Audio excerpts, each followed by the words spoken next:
right? So like I mentioned,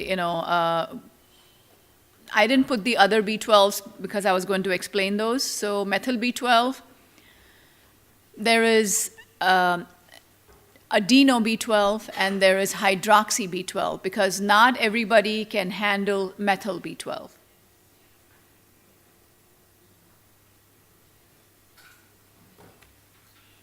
Okay?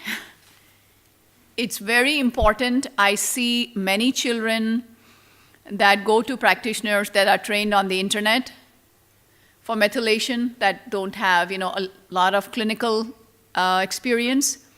So just remember, it's, everything is about the right time. Methylation is important, but often it needs to be dealt with last.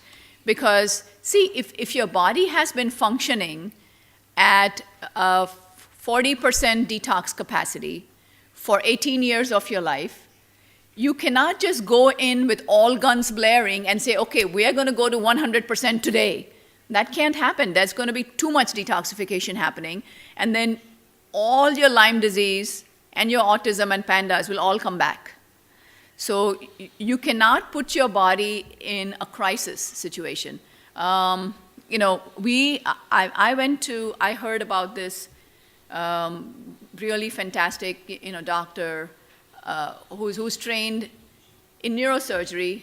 And I'm like, oh, great, I'll resonate with him. So I'm going to take my son to this doctor and, learn about methylation. So I go there, I travel long way, with my little one, and I say, oh my God, he has MTHFR, and we need to treat him. So of course, this neurosurgeon wants to treat. Yes, we are going to do MTHFR treatments. Let's begin now. We should have begun yesterday, blah, blah, blah. And we are very impressed, because of the credentials and whatnot. We come home.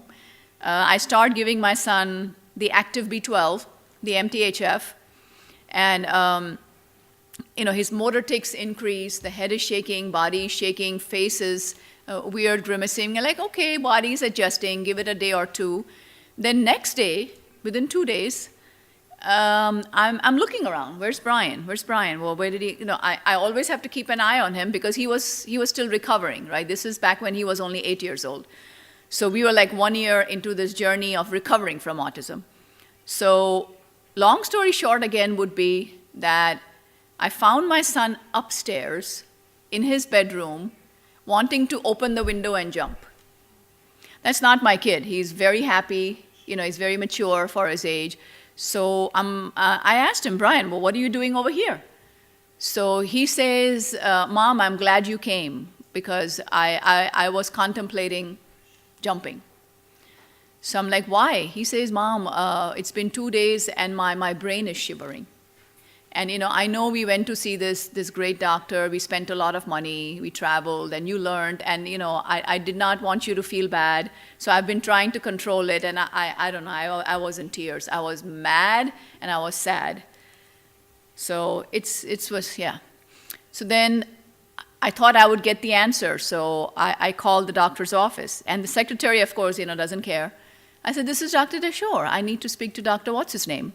So she says, yes, I hope you're aware, he's $10 a minute. I said, really? I mean, do I care? I had a child who was, waiting to jump out of the window. I was like, okay, whatever. I think I'm done with this guy.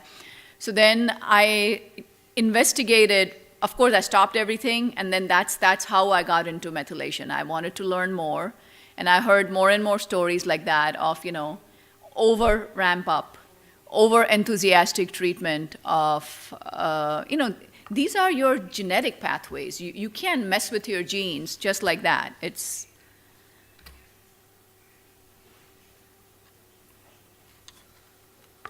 balance is the key. That's right.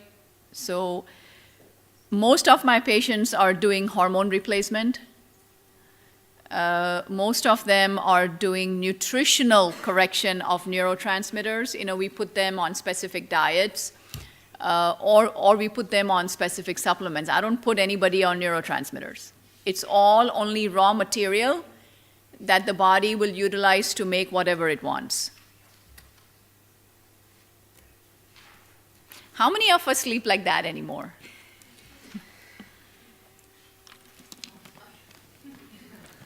Who? Oh, did I see some hands raised? Really? You're able to sleep peacefully? Awesome, awesome. Good for you.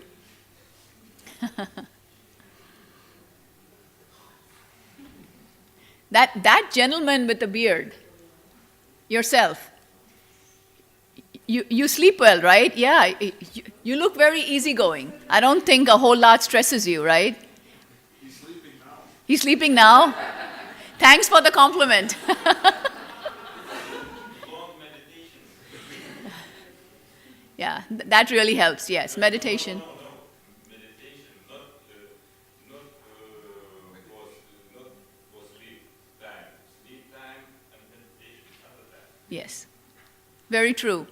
Yes, meditation, especially if you are able to go into deep meditation, does help with sleep, yeah. Okay, some of the strategies that I suggest to my patients to avoid electromagnetic frequencies and other kinds of toxins.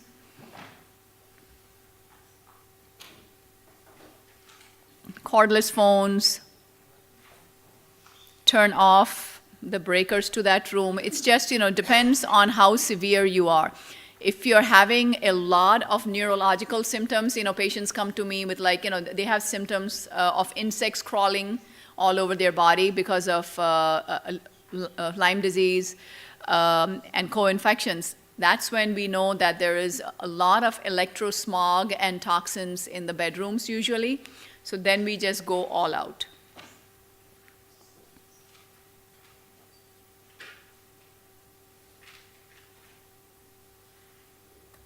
Did you know that even organic mattresses have flame retardants? So just be careful.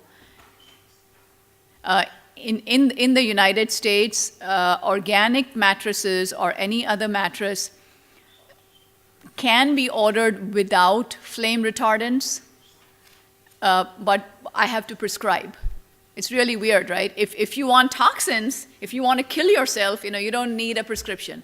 But if you want to get better, you need a prescription. So in order to avoid toxins, I have to write prescriptions. Okay, these are some essential minerals. Magnesium, calcium, molybdenum, lithium, trace minerals. Iodine. Iodine is important. Somebody mentioned, what about high progesterone? One of the things you see, if it is relatively high, would be, for us women, very tender breasts. And one of the things Dr. Shippen has mentioned to me, for breast lymphatic drainage, get Lugol's iodine and take a swab of cotton and just put it on each breast at nighttime, like liberally. It gets absorbed, your night clothes are not stained or anything. And it significantly improves fibrocystic breast tissue, and any kind of pain, inflammation you have, it improves. Of course, it helps thyroid as well. Nebulizer iodine, be very careful. Some of the protocols that I like to use for Babesia, Bartonella, lungworm, parasites in the lungs, is you would take, every nebulizer has a medicine cup. So you would more or less fill up the nebulizer medicine cup with hypertonic saline. Hyper, not hypo. Hypertonic saline. Why hypertonic? Because hypertonic is antibacterial. Fill it up with that, and then add 1 drop of liquid garlic and 1 drop of iodine, and nebulize that. Okay, so that is one treatment that I like to use. Some patients will only try one thing first only iodine, and then after a few days, if you're feeling better, then you try 1 drop of garlic as well, liquid garlic, all organic always. Okay, I always make sure, the fat-soluble vitamin D3, K2, A, and E, and preferably they are available in one formula. And sometimes, based on individual nutrient deficiencies, we do have pharmacies that compound and specially make a multivitamin for patients.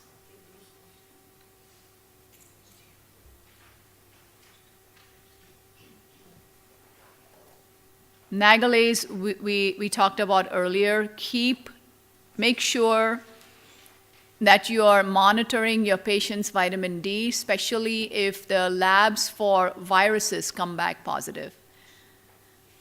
So D3, the active form of D3, the 25 OH-D3 is the one that needs to be around 80. Try not to go over 85 because then you experience muscle aches and pains again.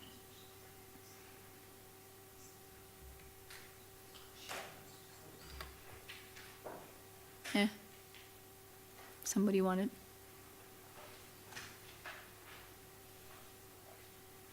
You people make really good noises like, oh.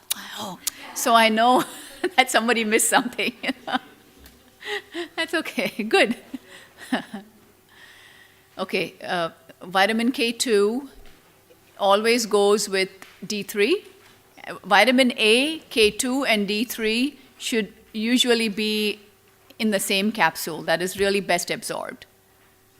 Right? See why it's important. I mean, you need it for your bones, you need it for the oxalates, especially for children that have oxalate difficulties. And it helps to transport vitamin A and thyroid to the brain.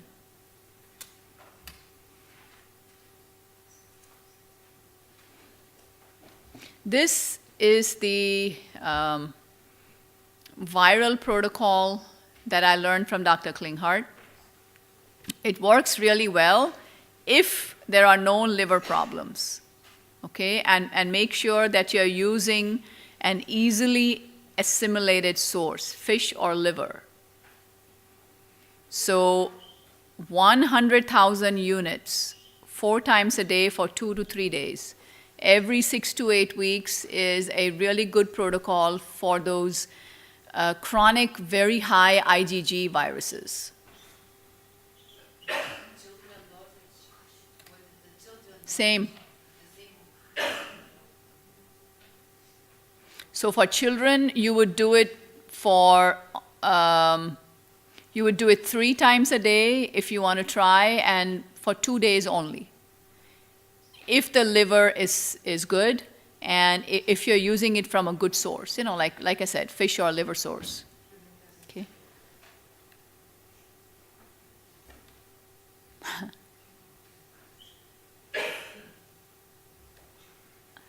Okay. I discussed a little bit about food. We discussed about drinking water, high ORAC foods, organic, non-GMO, right? Fermented foods. Fermented foods are okay for patients that don't have SIBO. The patients that have small intestinal bacterial overload cannot tolerate fermented. So, anything that is labeled as great is not great for everybody, okay? Because you will just explode the bacteria. Fresh vegetables and fruits, just to give you an example as to how much detail is sometimes needed, especially when you are recovering someone from cancer or multiple sclerosis or autism. I have some patients in the diet that we have to be so careful that all the fruits and vegetables have to be peeled, because the peel, the popular opinion is that the peel contains a lot of nutrients, so you should eat the skin as well, the skin of the fruit. But in certain patients, the peel, in all patients, but in some patients it's more pronounced, is that the skin of the fruits and vegetables, their gut cannot digest it. However, the bad bacteria are able to digest the skin of the fruits and use it as food. So some patients, we have to make sure that they are peeling everything before they eat. Grass-fed meats, no junk food. Yeah. When you are gluten-free, that doesn't mean that you eat gluten-free junk. There's a lot of gluten-free junk food available. It has a lot of starch in it, a lot of sugar, lots of, I don't know, all kinds of preservatives in it, benzoates, and I don't know what else in there. I mean, my rule of thumb is if anything has more than 5 or 6 ingredients, I don't eat it. But I'm extreme, so don't listen to me. Use your own judgment. So, ghee and coconut butter is good fats. Yep. Eating what is in season. In the middle of winter, if you want mango, well, hey, that's not going to happen. So when I was studying in Germany, and I was studying with this, famous Russian ENT surgeon, and he's a heilpraktiker, healthcare practitioner. They're much older, but they are in fabulous health, amazing energy. They're recovered from borreliosis, and the lifestyle is so simple, very, very simple food, all homemade. There's no spices meaning the MSG and whatnot added for taste. There's no excessive sugar, no, very simple food. And I was very inspired by that. And just keep the food simple. Don't just go only for taste, go more for nutrients, so it's, and learn to taste the food in their natural state. Just grab an apple and eat. Well, why do you want to put cinnamon and caramel sauce and chocolate on it? Why? It's apple, just enjoy the apple. So that's the kind of philosophy that helps. That helped me, at least, I feel. Okay. ART is the autonomic response testing, the ART, which I use to assess what is the best tolerated foods. Sometimes patients will book a muscle testing session, those who are aware. Any food that triggers odd behavior, that's right. Sometimes you will see the same day you eat something or a few days later, you'll see weird stuff. You'll see hyperactivity, you can't focus your thoughts. Those are the IgG4 delayed reactions to food. So that